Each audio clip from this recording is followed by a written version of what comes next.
Knee replacement surgery.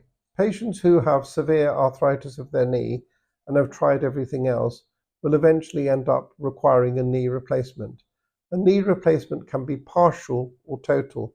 Partial is where part of the joint is worn and we only remove that section. Total is where everything is worn and a complete joint replacement is done.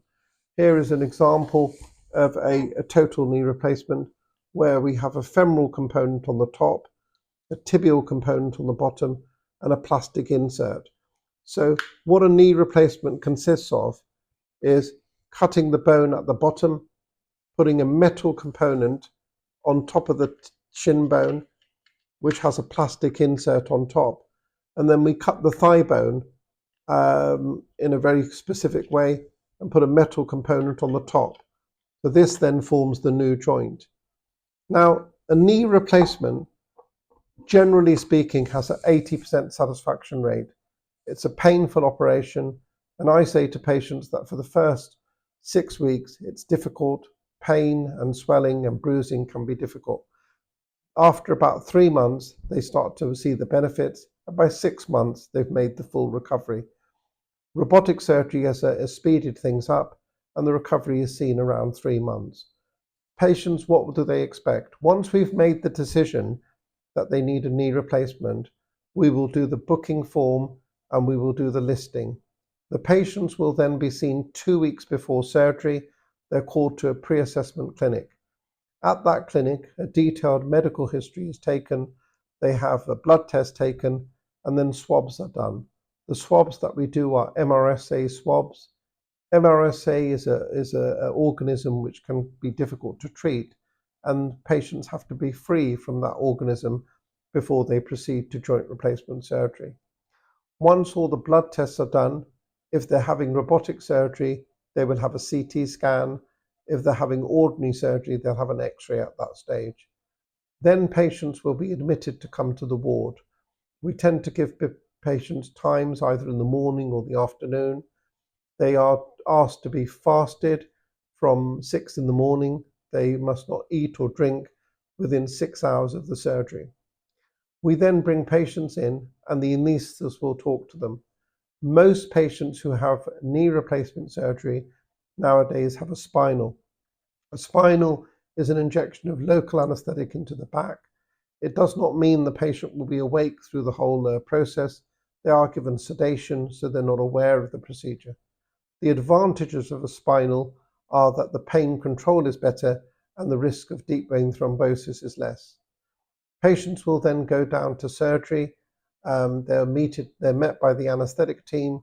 We carry out various checks, and then we put in a small cannula into the back of the hand and give them the appropriate medication. The leg is then cleaned.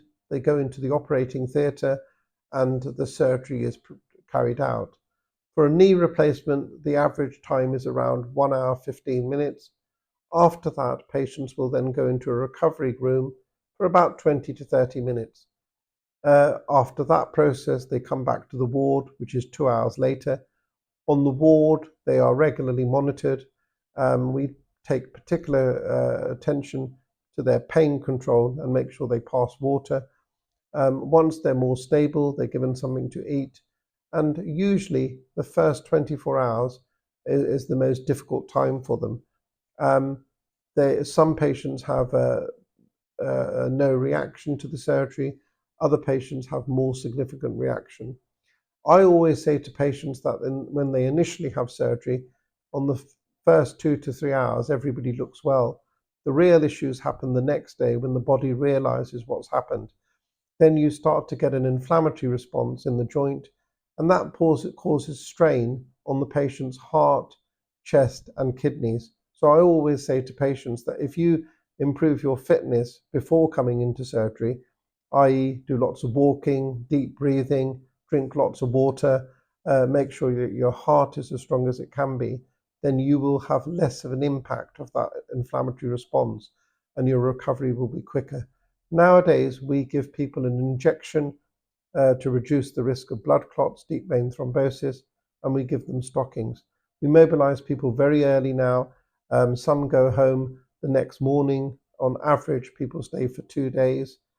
After the patient goes home, we personally will see them at 2 weeks to look at the wound. I personally don't use staples as they cause a scar which is much more ragged. We use a cosmetic suture, so there's no stitches to come out. We review them at 2 weeks, start intensive physiotherapy, and then we'll review them at 6 weeks, by which time progress is being made, and then a final review at 3 months, which is often by telephone. This is the patient journey that we often see, and we always offer the ability for patients to come back and be seen at any stage. Thank you.